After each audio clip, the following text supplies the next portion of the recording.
My name is Kim Delevett, and I was born in 1972 in Vietnam. A few days before the fall of Saigon in 1975, my 10-year-old brother and I fled to America with our 3 teenage cousins. After several refugee camps and foster homes, my brother and I were finally adopted by a family in Florida. Wanting desperately to fit in, it seemed natural to change my name from Kim Phuong Phan to Kim Joanna McNulty. Growing up, I always considered my identity as that of an American girl. In school, I was active in extracurricular activities, captain of my high school cheerleading squad, and an honor student. I even got elected homecoming queen. It was a typical American lifestyle.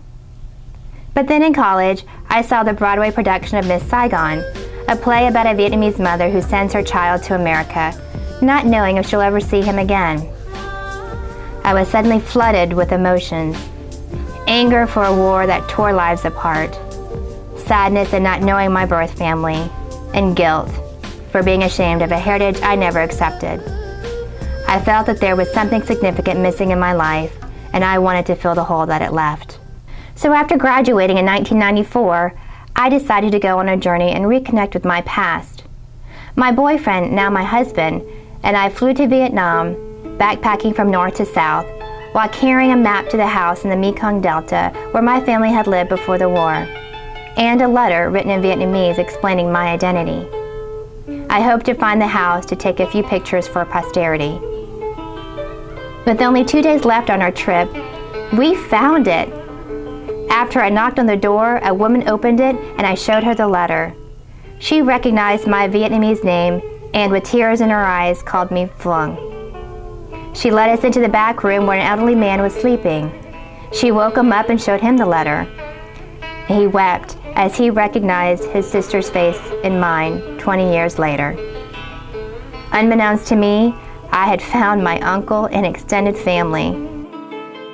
The journey to discover my missing part of my life had come to an end, and the reconnection with my past had begun. During that miraculous reunion, we cried tears of joy and disbelief, hugged, kissed, and reconnected even though we did not speak each other's language. My uncle then pulled out treasures he had saved, thinking he would never see us again, including my brother's glasses and baby clothes made by my mother. Among these items were pictures that chronicled the life I never knew, including my brother as a little boy and myself as an infant.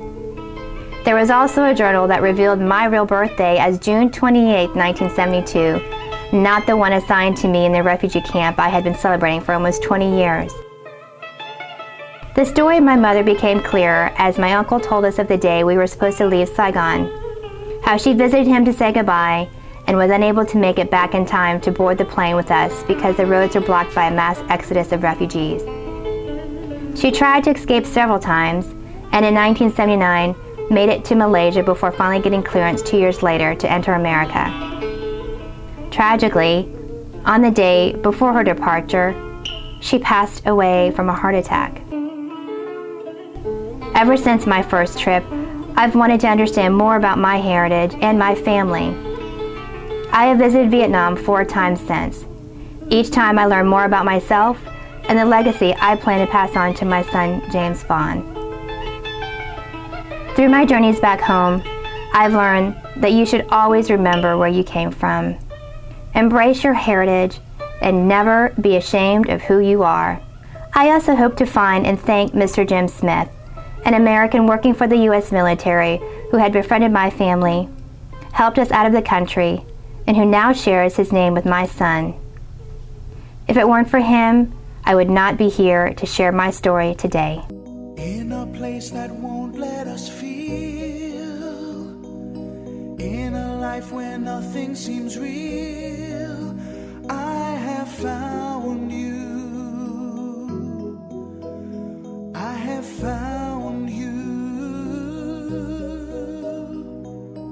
In a world that's moving too fast, in a world where nothing can last, I will hold you. I will hold you. Our lives will change when tomorrow comes. Tonight our hearts drown the distant drums. have music alright, tearing the night. A song Played on a solo saxophone. a crazy sound, A lonely sound, a cry that tells us love goes on.